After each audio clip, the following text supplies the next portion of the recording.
नमस्कार, स्वागत है आप सभी का डीडी न्यूज में। आपके साथ मैं हूं संध्या शर्मा। आइए बुलेटिन की शुरुआत करते हैं अब तक की हेडलाइंस के साथ। राष्ट्रपति द्रौपदी मुर्मू अल्जीरिया, मॉरिटानिया और मलावी की 7 दिन की राजकीय यात्रा पर रवाना। अल्जीरिया में भारतीय समुदाय को करेंगी संबोधित।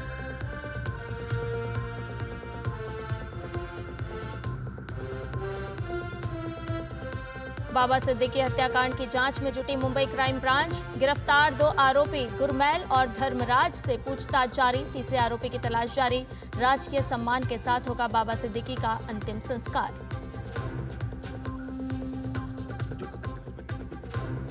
उत्तर प्रदेश उपचुनाव को लेकर दिल्ली में भाजपा की बैठक आज। 10 सीट पर होने वाले उपचुनाव के लिए उम्मीदवारों के नाम पर होगा मंथन।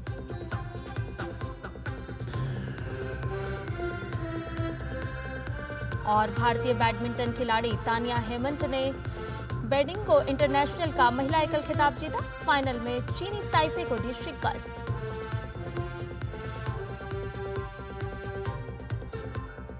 और आइए अब खबरों को जानते हैं विस्तार से। राष्ट्रपति द्रौपदी मुर्मू आज अल्जीरिया, मॉरिटानिया और मलावी की 7 दिन की राजकीय यात्रा पर रवाना हो गई हैं। ये किसी भारतीय राष्ट्राध्यक्ष की 3 अफ्रीकी देशों की पहली यात्रा होगी। यात्रा के प्रथम चरण में वो अल्जीरिया का दौरा कर रही हैं। यात्रा के दौरान राष्ट्रपति मुर्मू अपने समकक्ष के साथ द्विपक्षीय वार्ता करेंगी और आज भारतीय समुदाय को भी संबोधित करेंगी। भारत और अल्जीरिया तेल और गैस, रक्षा और अंतरिक्ष सहयोग जैसे रणनीतिक क्षेत्रों सहित कई क्षेत्रों में सहयोग के साथ सौहार्दपूर्ण संबंध साझा करते हैं। इधर बाबा सिद्दीकी हत्याकांड में मुंबई पुलिस ने 2 आरोपियों को गिरफ्तार किया है। गिरफ्तार किए गए आरोपियों में से एक का नाम गुरमेल बलजीत सिंह है, जो हरियाणा का रहने वाला है, जबकि दूसरे का नाम धर्मराज राजेश कश्यप है, जो उत्तर प्रदेश का रहने वाला है। आरोपियों से अभी पूछताछ चल रही है। पुलिस ने बताया कि आरोपियों ने बाबा सिद्दीकी के घर और दफ्तर की रेकी की थी। आरोपी 1.5 से 2 महीने से मुंबई में थे और उन पर नजर रख रहे थे। तीसरे आरोपी की तलाश जारी है, जिसकी तलाश में क्राइम ब्रांच की कई टीमें जुटी हुई हैं। वहीं मुंबई के कूपर अस्पताल में बाबा सिद्दीकी के शव का पोस्टमार्टम हो रहा है। एनसीपी अजित पवार गुट के नेता बाबा सिद्दीकी की कल रात बांद्रा ईस्ट इलाके में गोली मारकर हत्या कर दी गई थी। डॉक्टरों के अनुसार सिद्दीकी के सीने पर गोलियों के 2 घाव हैं। महाराष्ट्र के मुख्यमंत्री एकनाथ शिंदे ने घटना को बेहद दुर्भाग्यपूर्ण बताया है। मुख्यमंत्री ने पूर्व राज्य मंत्री बाबा सिद्दीकी का राजकीय सम्मान के साथ अंतिम संस्कार करने के निर्देश दिए हैं। बाबा सिद्दीकी हत्याकांड की जांच तेज हो गई है। महाराष्ट्र के उप मुख्यमंत्री अजित पवार ने घटना को दुर्भाग्यपूर्ण बताया। उन्होंने कहा कि पुलिस की अलग अलग टीमें मामले की जांच कर रही है। उन्होंने जानकारी दी कि बाबा सिद्दीकी को राजकीय सम्मान के साथ अंतिम विदाई दी जाएगी। कल जो घटना हुई है, वो घटना आज तक हमें विश्वास नहीं हो रहा है कि ऐसा कुछ हुआ है, लेकिन पुलिस डिपार्टमेंट ने तुरंत उसके बारे में जानकारी शुरू की है। 2 लोगों को उनके हाथ में लगे हैं, 2 लोग, और भी कुछ लोग हैं। उनको ढूंढने के लिए, उनको लाने के लिए 5 टीम पुलिस डिपार्टमेंट ने लगवाई है और अलग अलग स्टेट में उनको भेजा है। सीएम साहब भी इसके ऊपर उनका ध्यान दे रहे हैं, खुद होम मिनिस्टर भी दे रहे हैं और मेरा भी है, हमारे बाकी साथियों का भी है। और जल्द से जल्द पता चलेगा कि एग्जैक्ट ये सब करने का कारण क्या है। भारतीय जनता पार्टी के राष्ट्रीय प्रवक्ता प्रदीप भंडारी ने बाबा सिद्दीकी की हत्या पर दुख व्यक्त किया है। जो भी आरोपी है वो बख्शा नहीं जाएगा। इस पर राजनीति नहीं करनी चाहिए। बाबा सिद्दीकी जी एक बड़े नेता थे और महाराष्ट्र के अंदर एनडीए शासन के अंदर कोई भी हत्या करके कानून से बच नहीं सकता। अगर आप एक चीज़ देखेंगे कि with in minutes of crime the police came into action. Police ने इस पर तुरंत एक स्पेशल टीम बनाई, आरोपियों को पकड़ा और खुद मुख्यमंत्री एकनाथ शिंदे जी ने कहा है कि वो पूरी की पूरी इन्वेस्टिगेशन को मॉनिटर कर रहे हैं। ड्यू प्रोसेस ऑफ इन्वेस्टिगेशन के हिसाब से आरोपियों को सज़ा भी दी जाएगी।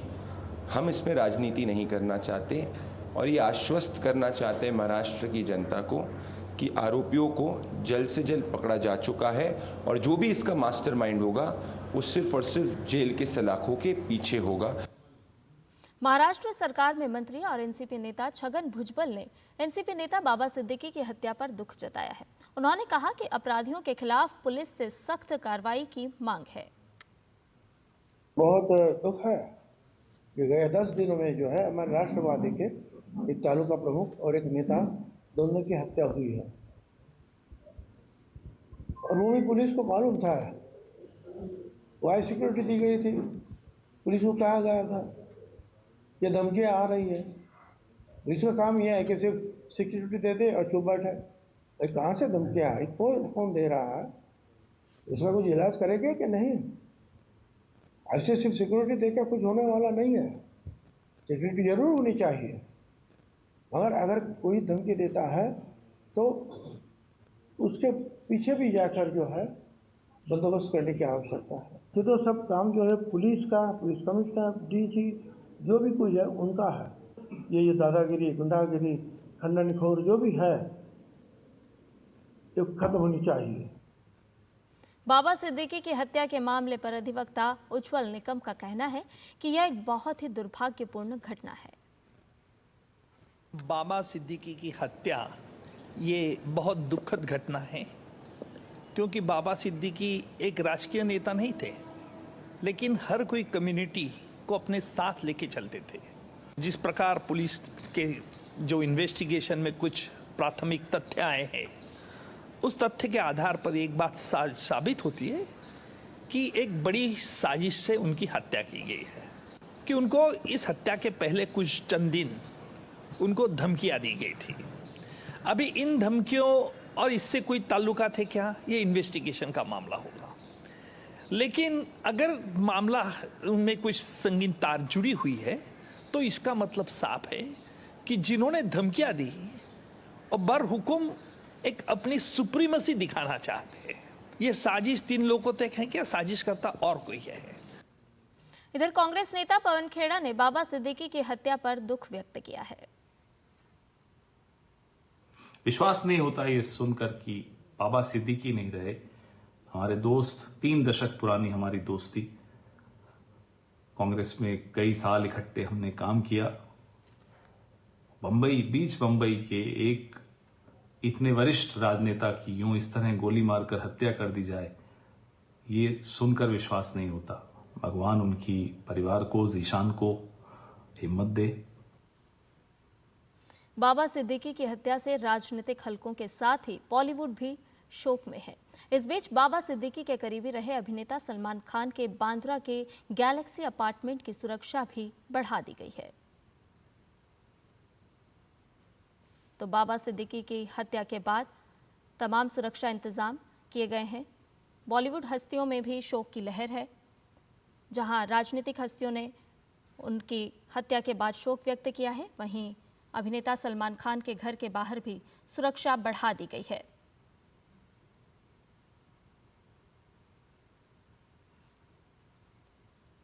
और बुलेटिन में फिलहाल रुकने एक छोटे से ब्रेक के लिए जल्द हाजिर होंगे। बढ़िया है, शुद्ध है। प्राकृतिक हल्दी, मिर्ची, धनिया। नहीं, मिर्ची, धनिया, हल्दी, MDH।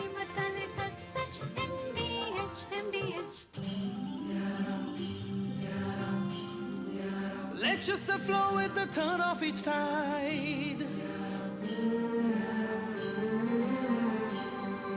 Salty winds, you sweeten your ride.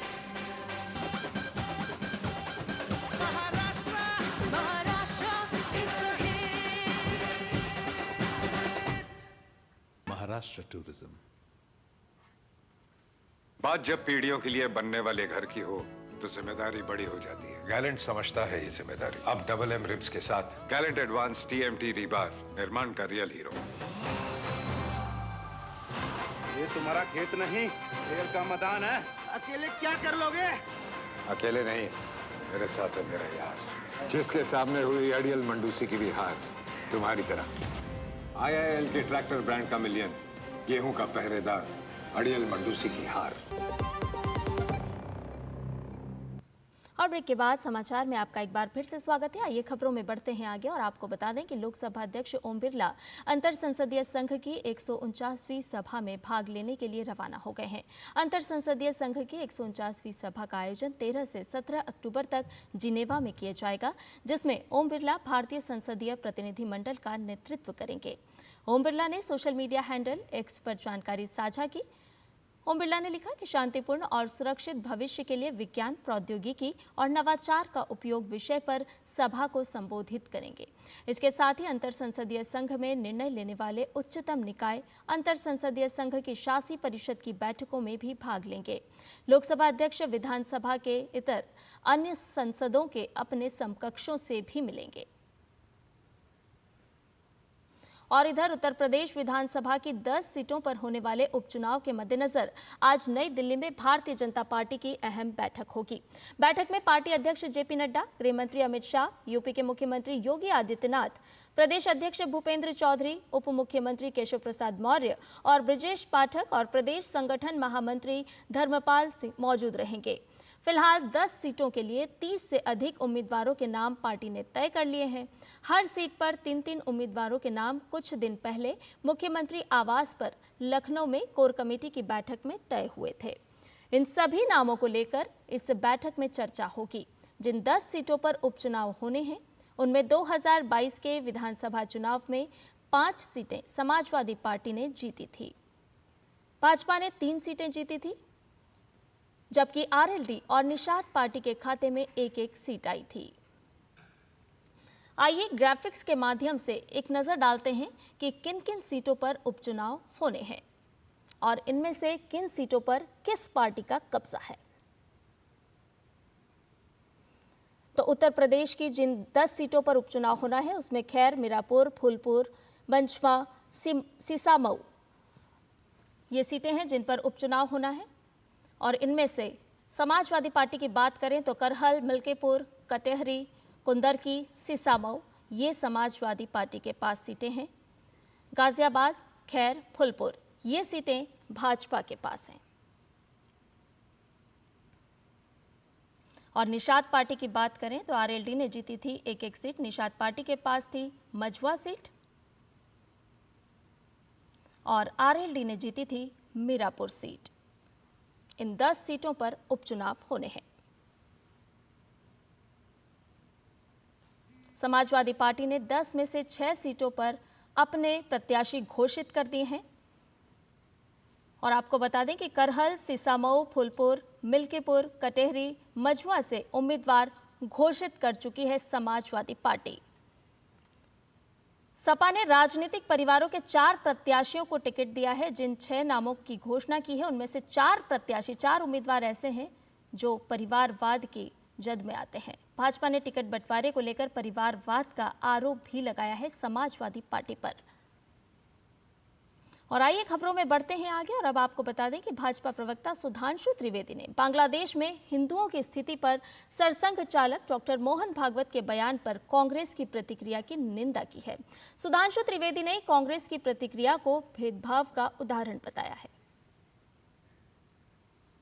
Bangladesh के हिंदुओं के बारे में जो भाव व्यक्त किया है कांग्रेस पार्टी के प्रवक्ता ने, तो मैं उनसे पूछना चाहता हूं, अगर आपकी बात यह सच है कि बांग्लादेशी हिंदुओं के बारे में कोई कंसर्न नहीं रखना चाहिए या मोहन भागवत जी ने या मोदी जी ने जो कंसर्न व्यक्त किया वो गलत था, तो क्या 2003 में नेता प्रतिपक्ष के रूप में डॉक्टर मनमोहन सिंह ने जब तत्कालीन गृह मंत्री आडवाणी जी से बांग्लादेशी हिंदुओं के अधिकारों की रक्षा और उनको भारत में नागरिकता देने की बात कही थी, वो गलत थे क्या? आपकी असम की सरकार, तरुण गोगोई की सरकार ने अप्रैल 2014 में और कांग्रेस की असम यूनिट ने जो प्रस्ताव पारित किया है वो गलत था क्या?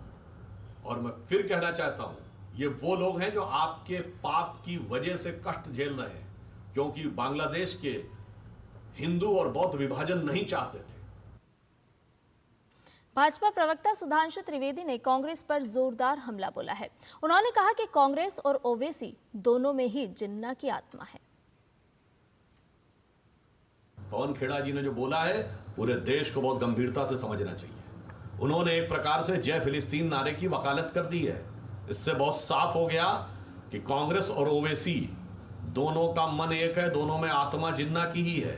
और ये मैं क्यों कह रहा हूं, उन्होंने अगर ओवैसी ने फ्लोर ऑफ द हाउस पे जय फिलिस्तीन बोला है तो कांग्रेस वर्किंग कमेटी का फिलिस्तीन को लेकर प्रस्ताव है। हमास के हमले के बाद यह महत्वपूर्ण बात है, प्रियंका गांधी जी और राहुल गांधी जी के ट्वीट अवेलेबल है। मैं पूछना चाहता हूं क्यों आपने किया और हमास के हमले के बाद ही क्यों किया। कांग्रेस की मानसिकता यह है कि एक वर्ग को तो हमास और हिजबुल्लाह तक भी जोड़े रखने में गुरेज नहीं है, जय फिलिस्तीन बोलते रहो।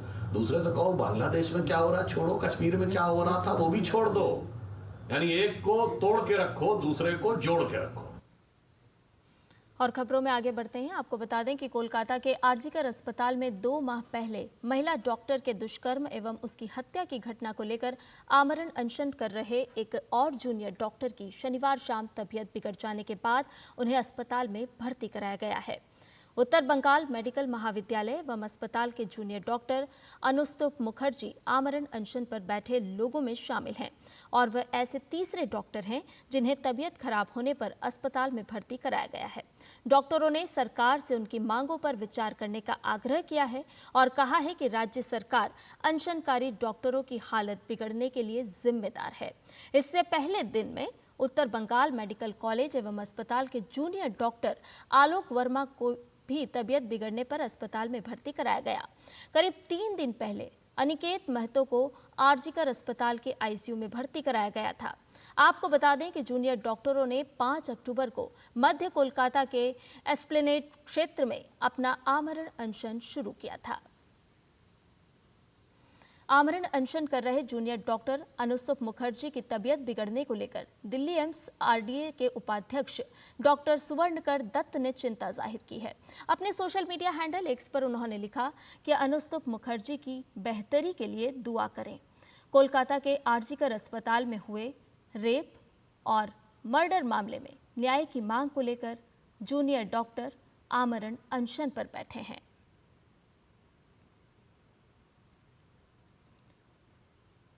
उन्होंने कहा कि अब एक एक कर डॉक्टर्स की सेहत खराब हो रही है। इधर 17 अक्टूबर को हरियाणा में नई सरकार का गठन होगा। भाजपा सरकार के मंत्रिमंडल का शपथ ग्रहण समारोह पंचकुला के सेक्टर 5 स्थित परेड ग्राउंड में होगा। इसके लिए तैयारियां जोरों पर है। शपथ ग्रहण समारोह में भाजपा के शीर्ष नेतृत्व समेत हजारों लोगों के शिरकत करने की उम्मीद है। हरियाणा में जीत के ऐतिहासिक हैट्रिक के बाद 17 अक्टूबर को एक बार फिर भाजपा सरकार का गठन होगा। पंचकुला के सेक्टर 5 स्थित परेड ग्राउंड में मंत्रिमंडल का शपथ ग्रहण होगा। कार्यक्रम में 50,000 से ज्यादा लोगों के शामिल होने की उम्मीद जताई जा रही है, जिसे लेकर सभी तैयारियां जोरों पर है। शपथ ग्रहण समारोह में भाजपा के शीर्ष नेतृत्व के शामिल होने की उम्मीद है।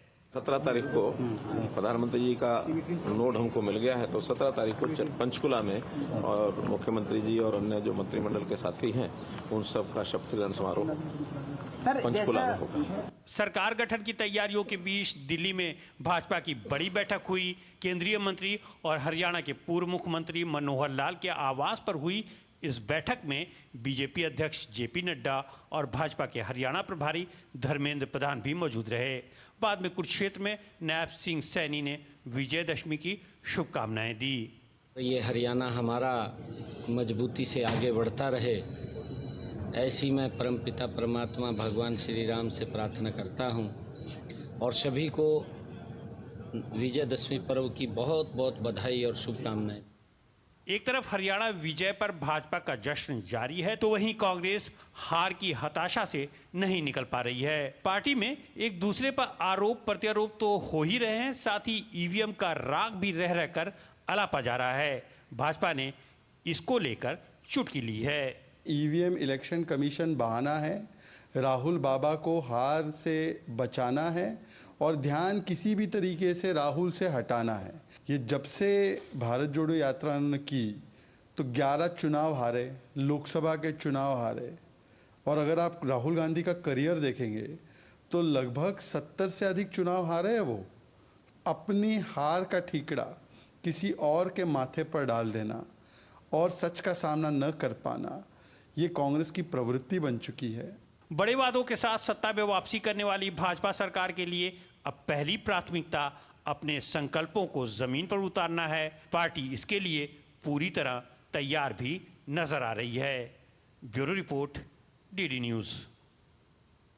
इधर गति शक्ति योजना के 3 साल पूरे हो गए हैं। इस मौके पर प्रधानमंत्री नरेंद्र मोदी ने एक्स पर पोस्ट करके कहा, पीएम गति शक्ति राष्ट्रीय मास्टर प्लान भारत के बुनियादी ढांचे में क्रांति लाने के उद्देश्य से एक परिवर्तनकारी पहल के रूप में उभरा है। इसने मल्टी मॉडल कनेक्टिविटी को काफी हद तक बढ़ाया है, जिससे विभिन्न क्षेत्रों में तेज और अधिक कुशल विकास को बढ़ावा मिला है। विभिन्न हितधारकों के निर्बाध एकीकरण से लॉजिस्टिक्स को बढ़ावा मिला है, देरी कम हुई है और कई लोगों के लिए नए अवसर पैदा हुए हैं।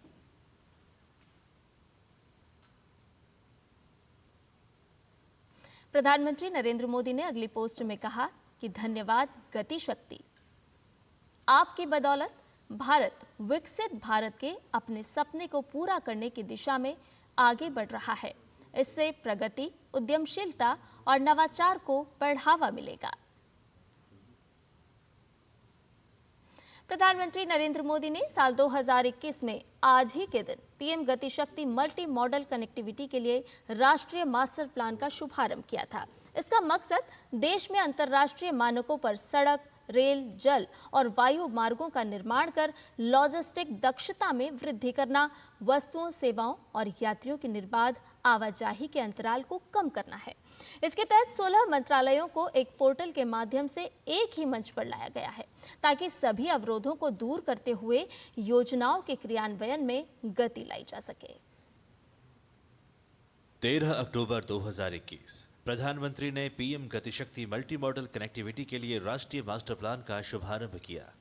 यह कनेक्टिविटी परियोजना की एकीकृत योजना और समन्वित कार्यान्वयन के लिए रेलवे और रोडवेज सहित 16 मंत्रालयों को एक साथ लाने के लिए एक डिजिटल मंच है। इसके जरिए न सिर्फ परियोजनाओं को तय समय सीमा में पूरा करने का वर्क कल्चर विकसित हुआ, बल्कि आज समय से पहले प्रोजेक्ट के पूरा होने का प्रयास हो रहा है।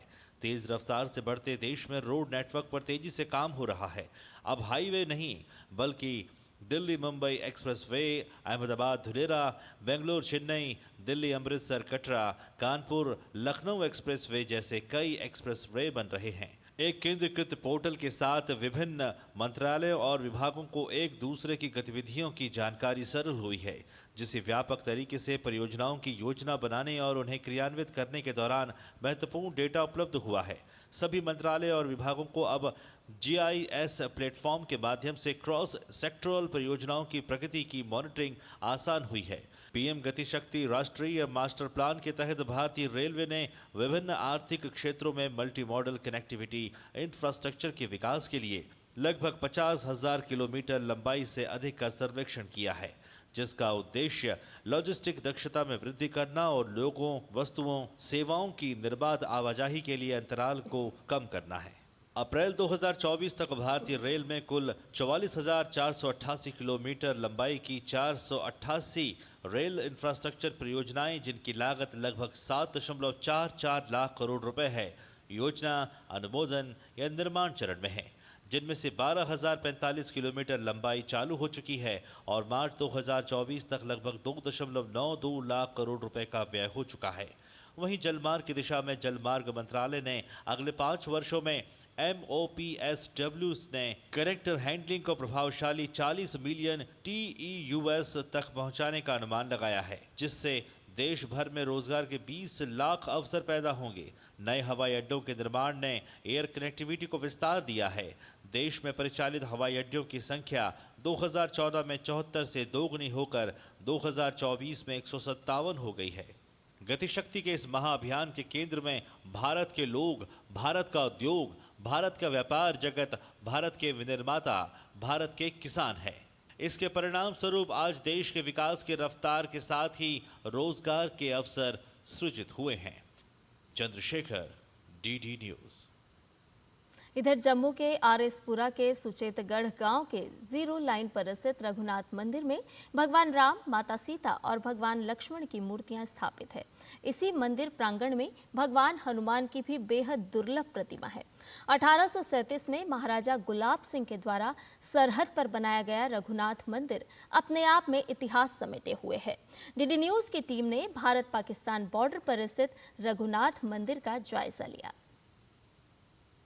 मैं इस समय जम्मू के आरएसपुरा सेक्टर के सुचेतगढ़ में हूँ। 1837 का बना हुआ रघुनाथ टेम्पल है। ये वही प्राचीन टेम्पल है जहाँ पर भगवान राम रघुनाथ जी के रूप में विराजमान है। साथ में भगवान लक्ष्मण और माता सीता जी भी विराजमान हैं। इस मंदिर की कई विशेषताएं हैं। 1971 के युद्ध के दौरान जिस वक्त युद्ध चल रहा था उस वक्त पाकिस्तान की तरफ से 2 गोले मंदिर की गुम्बद पर गिरते हैं और गिरने के बाद वो दोनों जो बम के गोले हैं वो मंदिर में नीचे गिरते हैं, लेकिन वो गोले फटते नहीं हैं। बीएसएफ का ये लास्ट पॉइंट है और जस्ट यहाँ से पीछे 500 मीटर पे पाकिस्तान का फेंसिंग लाइन है। पुजारी जी, कितना प्राचीन मंदिर है और इसकी क्या खासियत है? भगवान जी के जो विग्रह हैं उनकी क्या विशेषताएं हैं? बोलो सियापति रामचंद्र महाराज की जय। नीलाम्बुज श्यामल कोमलांगम सीता समारोपित भाम भागम पाणो महासायक चारुचापम नमामि रामं रघुवंशनाथम लोकाविरामं रणरंगधीरम राजीवनेत्रं रघुवंशनाथं कारुण्यरूपं करुणाकरन्तं श्रीरामचन्द्रं शरणं प्रपद्ये। बोलो सियापति रामचंद्र महाराज की जय। देखिए, बीच में राम जी हैं, लक्ष्मण जी, सीता माता, राम जी रघुनाथ जी हैं। ये 200 साल प्राचीन मंदिर है। महाराजा गुलाब सिंह जी के समय का, जो जम्मू कश्मीर के पहले महाराजा थे। जी उसी टाइम की चित्रकारी पेंटिंग है 1837 की। वो जो छत फटा हुआ है 1971 में जब हिंदुस्तान पाकिस्तान का जंग हुआ तो पाकिस्तान की तरफ से बड़ी फायरिंग हुई। 2 बम गिरे थे छत फाड़ के नीचे जो फटे नहीं थे। ईंट का टुकड़ा गिरा था जिससे लक्ष्मण जी की मूर्ति खंडित हो गई थी। ये तीनों मूर्तियाँ जल प्रवाहित करके तीनों मूर्तियाँ नहीं लगी हैं।